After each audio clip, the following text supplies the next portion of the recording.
Good afternoon, everyone. It's Steven here again with another episode of the GrownCast. And today we're going to be talking about 1 versus the 99. And so it's going to be a 2-part video series. So today we're just going to talk about the 1. And where I kind of came up 1 versus the 99 from was in Matthew chapter 18, verses 12 through 14. There's a parable that Jesus talks about, and it really talks about a farmer or a shepherd having 100 sheep and one of them goes astray. And for me, that's very, very important because he says that farmer or that shepherd would go out and search for that one sheep and leave the 99 in the shepherd in the place where they are. So today we're going to be talking about the 1, and then in the next video, we're going to be talking about the 99.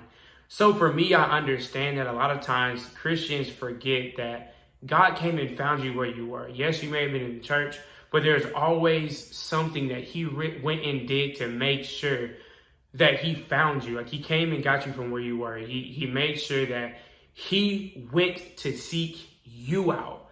And I think for me, I think about the importance and how God shows that we are important. When he leaves a 99 other sheep, the value of those 99 other sheep, but he comes to find that person. And for me, I'm not coming to you as a salesman about this. I'm coming to you as a satisfied customer because I have been there. He really came and found me, pulled me out of, how I was living and what I was doing in college. And my life was just spinning in wheels. I was doing all right in my life, but it wasn't like it was great. It wasn't like it was as full as it should be.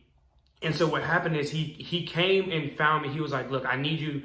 He put me in a place to be by myself so that way he can be like, look, now I can work with you here in this space.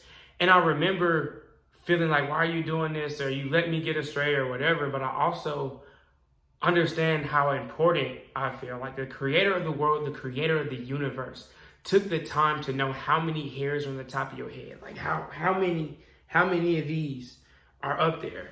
And it's so very important to remember that as we think about, oh, well, God can't worry about that, or God's not worried about this, or this problem is too small for God or whatever. And I'm like, that's not necessarily the case.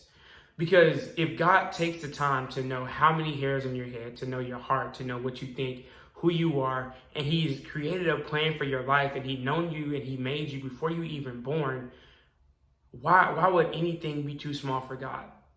And why would anything be too insignificant for God to handle and to deal with? And so for me, I dealt with that as well. It's like, yo, God, I'm unqualified for this. Like, I feel like, I know the Bible a good bit, but I ain't never really experienced it in that way, or I haven't really needed it in that way, or I just wasn't thinking about it in that way. But what happened was he kind of began to show me, yes, he took me through obstacles to get there, but he came and got me and found me in that place. And he said, hey, look, you are important to me. The plan that I have in your life is for my glory, and you are important to me because I made you for a purpose, for you, the one, to be able to do that.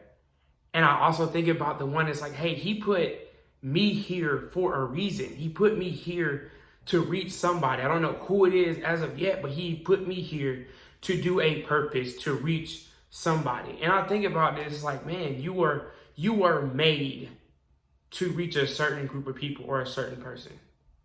You were made specifically for that moment, or specifically for that person. And a lot of times as we think, oh, well, God can't, God, go worry about the other 99, go worry about the other people over there, so they need you more than I do. But God's like, look, my grace and my mercy is big enough for all of y'all. It's big enough for everybody. And I think sometimes when we're so excited, it's like, okay, yeah, Jesus is going to help everybody. It's great. But it makes it so much more real when he comes and finds you. He comes and finds you specifically to ensure that you know that you're important. He sent his only son to die for not just everybody's sins, but for your sins specifically.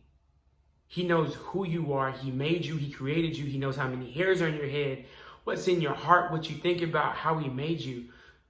So just remember that you're important. So always, always, always remember that God is going to find you. God will come and find that one. You are important to him. You are his child. You are somebody that he is looking for, and he rejoices. It says angels in heaven rejoice when that one lost sheep is found. So always, always, always remember that God still cares, and God cares about you specifically, the one. And that is another episode of the GrownCast, 1 versus the 99.